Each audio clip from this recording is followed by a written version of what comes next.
Hello, welcome back to my channel, or welcome if you're new. My name is Melina, and today we're doing my September wrap-up. For summer, I did like one wrap-up for the whole season, but I did feel like it was a little bit long to talk about maybe the 15, 17 books that I did in one season, so I think I prefer breaking this down into the monthlies. So today we're just going to talk about what I read in September. Now, September was not the best reading month in terms of books read, but I did read a lot of long books in September. So let's talk a little bit about what I'm currently reading first. So, as always, same as always, in my bullet journal, I am currently reading a few books. I have Not Quite Dead by Holly Jackson. I have Reverence by Rebecca Ross, and then I have Fearless by Lauren Roberts. So I've been binging the Powerless series, with the exception of the new one. I don't own that one yet, but the novella and then the 3 books, all of September, and I've done quite a good job reading it. I'm about maybe like 40% through Powerful, so I meant Fearless, sorry. And so I've been really enjoying that. Then I'm reading Reverence, which is, I'm not entirely sure if it is a prequel or if it stands almost side by side to the Divine Rivals duology. I'm not far enough in. I'm about like 12% into that book, but I've been really enjoying that one too. I feel like it gives you a lot more of a grasp as to what is the Divine Rivals, like magic system, god system, etc. And then of course Not Quite Dead is Holly Jackson's new adult thriller. So I'm not far into that one either. I'm probably like 5% into that. I've been listening to that one on audio and also reading it through my ebook, but I've been putting most of my focus between Wild Reverence and Fearless. First off, I'm going to talk about the one book that I finished, the one book I finished in August that I didn't get to in my summer wrap-up, and that is One Golden Summer. So One Golden Summer was my one book to read before the summer ends, and this is Carley Fortune's latest release. I had heard people raving about this book all over Bookstagram, and I wasn't entirely sure whether I was going to love this book or not, and I was so excited to finally put the time to read this, because it was actually beyond words amazing. So this follows one of the main characters, or I guess kind of a side character, in the first book that she's ever released, Every Summer After. The main character becomes friends with 2 brothers, and so she falls for the younger brother, and that kind of tells their romance story. In this one, the story follows the older brother mixed with a different female main character that we had never met before. I think that this story was so beautifully told. It is a perfect summer read. I think it delves into really nice, deep topics, but also is light enough to be considered a summer read compared to, like a heavier... You don't want a heavy read in the summer sometimes when you want a romance. And I feel like this does a balance between it not being too fluffy. It has substance, but it's not too heavy either. I actually rated this 5 stars, and it is probably one of the only 5 stars of the year for me. I really, really love this romance. Then I read an arc, and it's Let's Make a Scene by Laura Wood. This was a actor's romance. It is technically a second chance romance. It follows these 2 characters who had filmed their first movie together, and because of that they each find their own success. But now they find themselves not in scandal necessarily, but like their careers are kind of put on the line, and so they decide to sign up for this reboot of that original movie. And now these 2 main characters did not end on good terms, so for them to be again the romantic love interest and also have a PR relationship, it's very like testy. I like this story. I thought it was entertaining, but I do feel like they really glided over some of the heavier topics. Like, she mentioned some heavy topics and then like brushed over it completely. They were not really... She didn't delve into it as much as I would have personally have liked, and that's just a personal preference, obviously. Overall, the writing was fine. It was enjoyable. I was interested in a romance that it looks like she's going to lead up to in the next book in this like standalone series, and I'm much more interested in that. But overall, it was still a fun read. I rated it a 3.75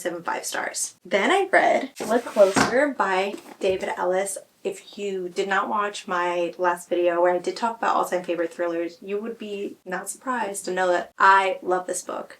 This book was a perfect thriller. It had so many of the elements that I really like in a thriller. I feel like it had multiple POVs, which is not necessary, but it was fun because I was in the head of multiple characters at the same time. I liked the dual timeline. I liked the ways that he weaved his web Like, there is so many hints and tips and things that he wove into the story where I was just left guessing for most of the story, and that is super fun to me. I like a book where I don't really know where it's going to go or how it's going to end, and I also like being shocked.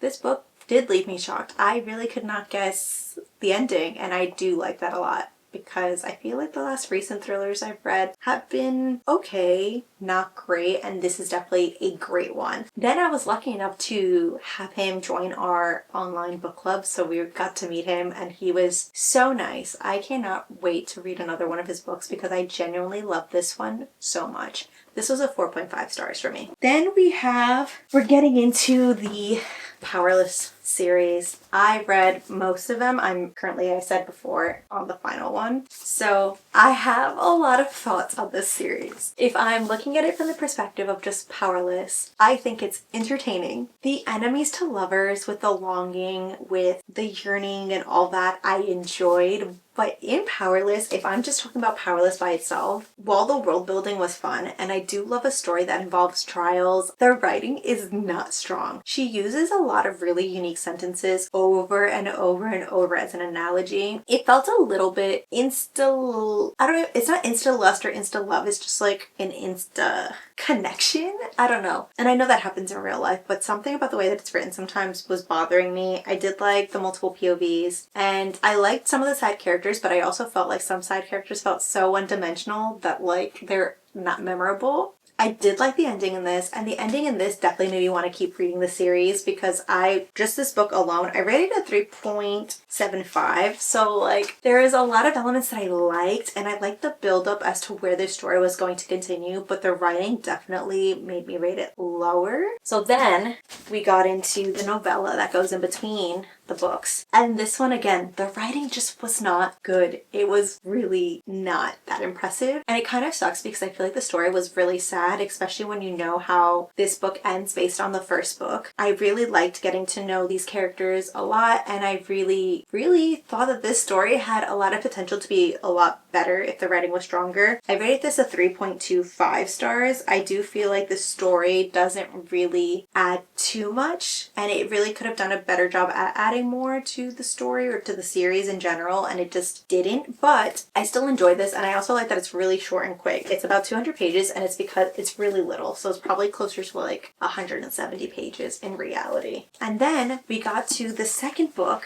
and this is the last book I read as of now for the month. The second book in the series, which is Reckless. And this book, personally, I know a lot of people did not like this one, but I think that this book redeemed the series, as at least where I'm at right now. I think Reckless, the writing is better, and that in itself is just, it bumps it up a lot. I feel like the way that the first book ended, I wasn't entirely sure how she was going to take the plot, and there's so many ways that she could have gone about it. And in this one, I feel like there's so much adventure, so much action. Again, I think the enemies to lovers is doing a much better job in this one, because I feel like the longing is still there, the yearning is still there. They are true enemies, and they have real reason to dislike each other in this one more so than the first one. And I also feel like the journey that our main characters, all of them, because they have at least 3 perspectives in this one. I really wanted to know, again, where was this going to go? How was it going to go? Like, because there were so many ways that it could have gone, and I feel like this book almost had the most perfect beginning to end. There wasn't a lot of fluff or random scenes that I found to be unnecessary, which I liked. I think the romantic scenes were done really well, and they weren't overly done, because again, the characters all had so much to overcome because of what happened in the first book. So this book, I actually rated it a 4.25 stars. It is my favorite in the series, and it seems like it probably will be my favorite, at least based on how far I am in the final book. But, you know, you could take my words with a grain of salt. I know some people did not like this because they found it to be boring, but as a slow burn girl, I think I needed this. And I also found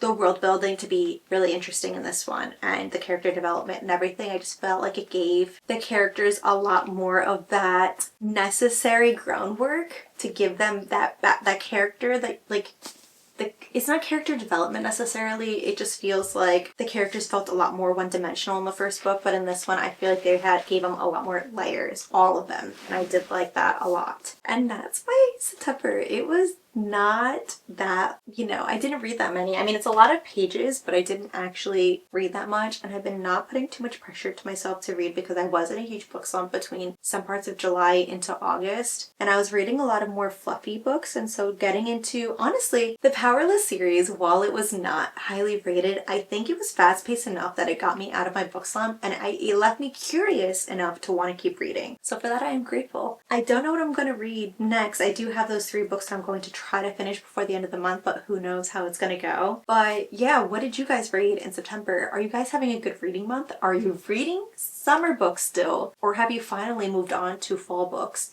As you can see, I am in the thriller and fantasy, like I am full fall. Like that is me right now. And I think that will continue to be me. I think I am just summered out, which kind of sucks because I love the sun and the sun is my friend, but fall reads are just so great. It has all of my favorite genres in it, so, Until next time, guys. Thanks for watching. Bye.